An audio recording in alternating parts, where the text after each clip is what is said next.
கார்த்திக் ஆகியோருடைய தற்போதைய வயதுகளுடைய விகிதம் 5:3. ஆனால் 6 ஆண்டுகளுக்கு முன்பு அதுவே 3:1 என இருந்தது எனில் தற்போதிலிருந்து 5 வருடங்களுக்கு பிறகு அவருடைய வயதுகளுடைய விகிதம் என்னன்னு கேட்டிருக்கு. முத்து வயது 5x, கார்த்திக்குடைய வயது 3x. இப்போ இவர்களுடைய வயது 6 ஆண்டுகளுக்கு முன்பு கொடுத்துருக்கேன். அப்போ 5x கழித்தல் 6 எழுதிக்கிடுங்க, 3x கழித்தல் 6 போட்டுக்கிடுங்க. இவங்களுடைய விகிதம் வந்து 3:1 ஆகுது. அப்போ 3/1 கிராஸ் பெருக்கல் பெருக்குங்க. 9x - 18 = 5x கழித்தல் 6. இந்த 5xங்க வரும்போது கழித்தல் 5x மாறிடும். இங்கே -18 அங்கே போகும்போது +18 மாறிடும்.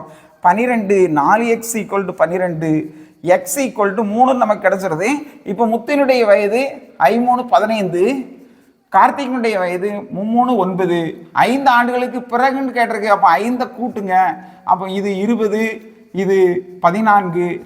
ரெண்டையும் நீங்கள் கட் பண்ணி போட்டிங்கன்னாக்கி 12 20 7 2